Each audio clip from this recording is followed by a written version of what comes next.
Hi friends, आप सभी का मेरे इस चैनल पर स्वागत है। आज हम स्टडी करेंगे हैविंग प्लस वर्ब की third form and having been plus verb की थर्ड फॉर्म। सबसे पहले हैविंग, तो उससे पहले हम ये जान लें कि हैविंग का यूज हम किस किस सेंस में करते हैं, किस किस मीनिंग के तौर पर करते हैं। तो हैव का जो यूज हम take, give, get, receive and accept और ईट, ड्रिंक एंड एंजॉय, इस मीनिंग के रूप में भी हम हैव का यूज करते हैं। जैसे टेक ए सीट, तो हम कह सकते हैं हैव ए सीट। हम टेक के स्थान पर हैव का यूज कर सकते हैं कि बैठिए। मैं कहूँ I am giving a party, कि मैं एक पार्टी दे रहा हूँ, तो हम यहाँ गिविंग के स्थान पर हैविंग का यूज कर सकते हैं, I am having a party. Have की फॉर्म के बारे में जान ले पहले। हैव की फर्स्ट फॉर्म होती है हैव या हैज, सेकंड फॉर्म होती है हैड, थर्ड फॉर्म होती है हैड और आईएनजी फॉर्म होती है हैविंग। और इस हैविंग के सेंस में हम टेकिंग, गिविंग, गेटिंग, रिसीविंग या इनके स्थान पर हम हैविंग का यूज कर सकते हैं। मैं एक पार्टी दे रहा हूँ, तो I am giving a party, तो मैं यहाँ गिविंग के स्थान पर हैविंग का यूज कर सकता हूँ, I am having a party. दोनों का मीनिंग सेम है। मैं ये प्राप्त कर रहा हूँ, आई एम गेटिंग दिस, तो गेटिंग के स्थान पर मैं हैविंग का यूज कर सकता हूँ कि आई एम हैविंग दिस। वह एक पत्र प्राप्त कर रहा था, तो he was receiving a letter, तो मैं यहाँ रिसीविंग के स्थान पर हैविंग का यूज कर सकता हूँ कि he was having a letter. क्या तुम पार्टी दे रहे हो, are you giving a party, तो गिविंग के स्थान पर मैं हैविंग का यूज कर सकता हूँ कि are you having a party. वे एक पुरस्कार प्राप्त कर रहे हैं, they are getting a reward, तो यहाँ गेटिंग के स्थान पर हम हैविंग का यूज कर सकते हैं, they are having a reward. मैं भोजन कर रहा था, तो I was taking a meal, taking के स्थान पर हम हैविंग का यूज कर सकते हैं कि आई वॉज हैविंग ए मील। अब कुछ सेंटेंस यहाँ पे देखिए। उसे दर्द हो रहा है, ही इज़ हैविंग पेन। उसे दस्त हो रहे हैं, he is having loose motions. तो इस प्रकार के सेंस के लिए भी हम हैविंग का यूज करते हैं। नेक्स्ट है हैविंग प्लस पास्ट पार्टिसिपल, यानी हैविंग के साथ वर्ब की थर्ड फॉर्म का यूज किस प्रकार से किया जाता है। तो हम आपको दो टाइप बताएंगे यहाँ। पहला टाइप यह है जब एक ही व्यक्ति दो कार्य करता है और दूसरा कार्य पहले कार्य के समाप्त होने पर आरंभ होता है, यानी व्यक्ति एक है, कार्य दो है और दूसरा कार्य पहले के समाप्त होने पर होगा, मतलब सब्जेक्ट एक है और कार्य दो है। जैसे यहाँ पे मैंने दो सिंपल सेंटेंस लिए, ही रॉट ए लेटर, उसने एक पत्र लिखा, ही पोस्टेड इट, और उसे डाक से भेज दिया। तो यहाँ पे व्यक्ति एक ही है, पत्र लिखने वाला भी और डाक से भेजने वाला भी, लेकिन यहाँ पे कार्य दो है। पहला क्या, पत्र लिखना, और दूसरा क्या, डाक से भेजना। तो ऐसे सेंटेंस में हम हैविंग प्लस वर्ब की थर्ड फॉर्म का यूज करते हैं। जो पहले कार्य फिनिश होता है उसकी वर्ब को हम थर्ड फॉर्म में कन्वर्ट कर देते हैं और उससे पहले हैविंग लगा देते हैं। तो पहले कार्य फिनिश हुआ लिखने का, तो हैविंग रिटन, यानी हैविंग, इसको हम वर्ब की थर्ड फॉर्म बना दिए राइट को, तो having written a letter, he posted it.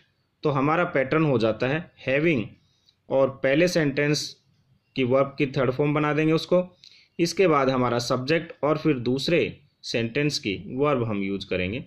तो पत्र लिखकर उसने डाक से भेज दिया, अब हमारा ये सेंटेंस हो जाएगा। आप चाहे तो इन दोनों सेंटेंस को ऐसे भी लिख सकते हैं कि he wrote a letter and posted it, and से भी जोड़ सकते हैं, लेकिन हमारा उद्देश्य क्या, आपको हैविंग प्लस वर्ब की थर्ड फॉर्म किस प्रकार यूज की जाती है ये हमें बताना था कि दोनों सेंटेंसों को हम किस प्रकार से जोड़ेंगे। एक और एग्जाम्पल लें, आई रीच्ड होम, मैं घर पहुंचा, आई एट फूड, मैंने खाना खाया। तो पहला कार्य क्या, घर पहुंचना, उसके बाद दूसरा कार्य क्या, उसने खाना खाया। सब्जेक्ट एक ही है, कार्य अलग अलग है। तो हैविंग और पहले कार्य की वर्ब की थर्ड फॉर्म, तो हैविंग रीच होम आई एट फूड, घर पहुंचकर मैंने खाना खाया। इसको भी हम ऐसे भी जोड़ सकते हैं, I reach home and ate food, लेकिन यहाँ पर हम एंड से भी जोड़ सकते हैं दोनों को। लेकिन फिर कहा कि हमारा उद्देश्य आपको क्या, हैविंग प्लस वर्ब की थर्ड फॉर्म या हैविंग प्लस पास्ट पार्टिसिपल का यूज किस प्रकार किया जाता है ये आपको बताना था। इस प्रकार के सेंटेंस का हम पेसिव वॉइस भी बना सकते हैं। तो फिर वहाँ पे पैटर्न यूज होगा हैविंग बीन प्लस वर्ब की थर्ड फॉर्म। जैसे she was awarded by her teacher, ठीक है, कि वह अपने अध्यापक के द्वारा पुरस्कृत की गई।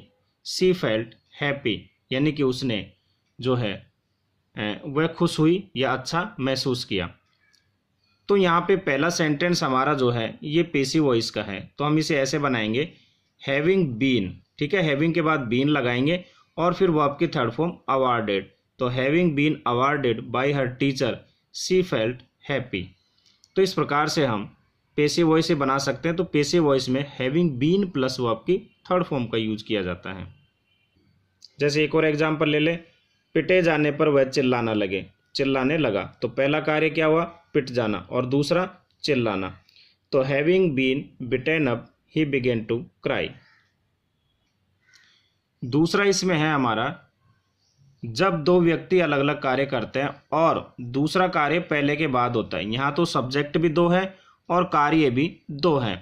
तो दो अलग अलग व्यक्ति दो कार्य करते हैं और दूसरा कार्य पहले के बाद होता है, मतलब यहाँ तो सब्जेक्ट भी अलग अलग हो। जैसे द सन रोज, यानी सूर्य उगा। द फॉग डिसअपियर्ड, यानी कि कोहरा गायब हो गया या कुहासा फट गया। तो पहला कार्य क्या, सूर्य का उगना, दूसरा कोहरे का फटना। तो यहाँ पे देखो दो सब्जेक्ट है, दी सन और दी फॉग, और दूसरा कार्य ये जो है इस पहले कार्य के बाद हो रहा है, क्योंकि पहले सूर्य उग रहा है, उसके बाद कोहरा फट रहा है उसकी किरणों से। तो ये इस प्रकार बनेगा कि सूर्य उगने पर कुहासा फट गया। तो पहले लिखेंगे हम सब्जेक्ट पहले सेंटेंस का दी सन, फिर हैविंग और पहले सेंटेंस की वर्ब की थर्ड फॉर्म हैविंग राइजन, फिर दी फॉग डिसअपियर्ड। तो यहाँ होगा सब्जेक्ट फिर हैविंग और वर्ब की थर्ड फॉर्म, इसके बाद दूसरा हमारा सब्जेक्ट होगा और उसकी वर्ब होगी। तो the sun having risen, the fog disappeared. एक और एग्जांपल लें, द सोल्जर अराइव्ड, यानी सिपाही आए या सिपाही पहुंचे। द मॉब डिस्पर्स, यानी भीड़ इधर उधर हो गई। तो पहला कार्य सिपाहियों का आना और दूसरा भीड़ का इधर उधर जाना। The soldier having arrived, the mob disperse, यानी सिपाहियों के पहुंचने पर भीड़ इधर उधर हो गई। इस प्रकार के सेंटेंस का भी हम पेसिव वॉइस बना सकते हैं। पैटर्न वही होगा हैविंग बीन प्लस वर्ब की थर्ड फॉर्म। जैसे द कॉलेज वाज क्लोज्ड, यानी कॉलेज बंद की गई। The students went to their hostel, यानी स्टूडेंट अपने हॉस्टल में चले गए। तो पहला कार्य क्या हुआ, कॉलेज बंद करना, जो कि पेसिव में है, और दूसरा है स्टूडेंटों का हॉस्टल में जाना। द कॉलेज हैविंग बीन, ठीक है, पहले सब्जेक्ट लिखेंगे पहला द कॉलेज, फिर हैविंग बीन और पहले सब्जेक्ट की verb closed. The college having been closed, the students went to their hostel, यानी कॉलेज बंद किए जाने पर विद्यार्थी अपने हॉस्टल में चले गए। तो उम्मीद है दोस्तों मैंने आज आपको बताया हैविंग प्लस वर्ब की थर्ड फॉर्म और हैविंग बीन प्लस वर्ब की थर्ड फॉर्म का यूज किस प्रकार से किया जाता है। तो आपको समझ में आया होगा। मुझे लाइक करें, सब्सक्राइब करें और मेरे साथ इंग्लिश एंजॉय करते रहे। Thank you.